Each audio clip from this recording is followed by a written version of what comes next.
Imagine waking up one morning and realizing that the world as you know it is collapsing all around you. The sky turns dark, disease spreads faster than you can even imagine, and death is everywhere. For us today, it sounds like a nightmare or something strange, but for people in the past, these nightmares were reality. History has seen some absolutely brutal years to be alive, but 5 among them stands out as among the worst years in human history to be alive.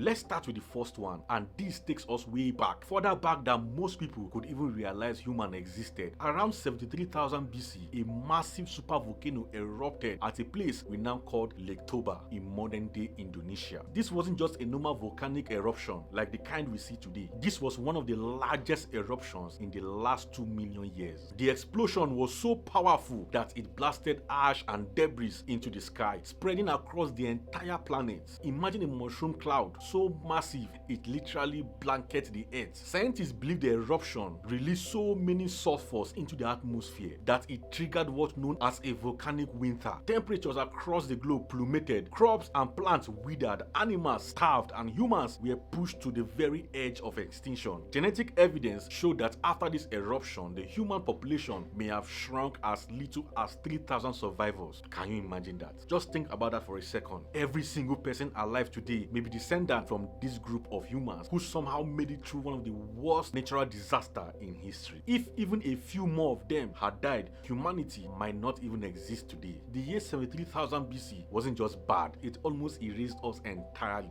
Fast forward tens of thousands of years and we hit another devastating year, 536 AD. Historians and scientists often called it a single worst year to be alive. And why is this so? Because the world literally went dark. A huge volcanic eruption, possibly in Iceland, sent ashes and dust high into the atmosphere, and for the next 18 months the sun barely shone. Imagine living in Europe, Africa, the Middle East or Asia, and this time, day after day, the sky is grey. The sun rises but its light is dim and weak, like looking at the world through a dirty window. Temperatures dropped dramatically, summers felt like winters, and crops failed everywhere. People starved. Contemporary writers describe a year in a crazy detail. A historian from Byzantium, Procopius, wrote that the sun gave forth its light without brightness, like the moon during the whole year. Crops failed in Ireland, leading to widespread famine. In China, snow fell in the middle of summer, ruining the harvest. And this wasn't just a one-year disaster, it kicked nearly 2 years of misery. As if that wasn't enough, just few years later came another disaster, the Justinian Plague of 541 AD. Think of it as the first great pandemic in recorded history. The plague, which modern scientists believe was an early form of the bubonic plague, tore through the Byzantium Empire and beyond. It started in Egypt and quickly spread across the Mediterranean through trade routes. Constantinople, the grand capital of the empire, became the epicenter. It said that the city was losing as many as 10,000 people a day, meaning every 24 hours, 10,000 people are dying. Entire neighborhood was abandoned. The emperor at the time, Justinian, even caught the disease himself but somehow survived. The plague didn't just kill, it reshaped history. By the time it burned out, an estimated 25 to 50 million people were dead, which was nearly half the population of Europe and the Mediterranean at that time. Imagine losing half of the people you know, family, friends, neighbors, all gone within a few years. That was life in 540s. Now let's jump ahead to the year 1348. This year might be the most infamous of all because it marked the arrival of the Black Death in Europe. Carried by fleas of rats that traveled along the route from Asia, the plague swept through cities and villages at terrifying speed. The symptoms were horrifying. People would develop large black swellings called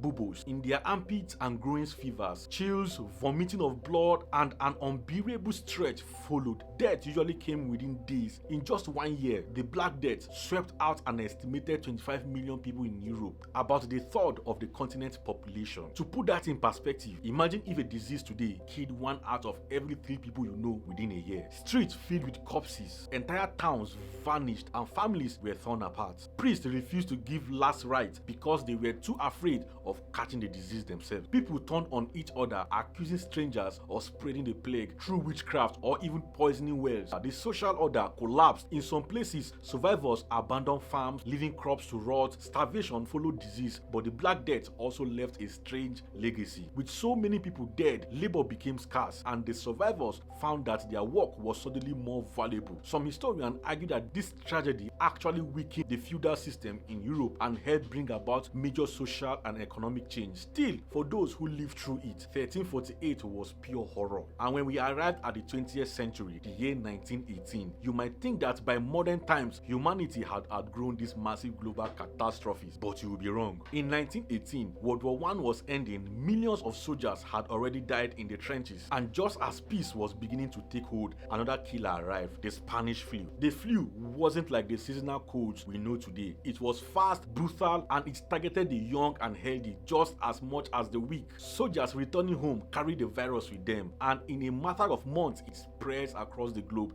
Entire cities were infected, hospitals were overwhelmed, coffins ran out. What made it especially terrifying was the speed. Someone would wake up feeling fine in the morning and be dead by nightfall. Lungs filled with fluid, people drowned internally, and there was no cure. By the time it was over, the Spanish flu had killed somewhere between 50 to 100 million people worldwide, more than the war itself. So when you put it all together, these 5 years, 73,000 BC with the Toba eruption, 536 AD when the world went dark, 541 AD with the Justinian Plague, and 1348 with the Black Death, and 1918 with the Spanish flu, represent some of the most horrific moments in all human history. Each one pushed humanity to its breaking point. Some nearly ended us, others reshaped the world in a way people at the time couldn't even imagine. It's hard to say which year was the absolute worst. Was it 73,000 BC when only a few thousand humans stood between extinction and survival? Was it year 536 when the sun disappeared and famine spread? Or was it the Black Death when death became so normal that people stopped counting bodies? Each of these years tells us something about human resilience. As fragile as we are, we survived somehow through fire, famine, plague, and war. Humanity kept going, and that's why we are here today, even able to look back and tell the stories of the darkest years in our history. So if you're watching this video, count yourself lucky to be alive in 2025 and even beyond. Don't forget, on this channel we post twice a week, Monday and Friday. Don't forget to like, comment, and share this video. I remain Joshua Vejo. Bye for now.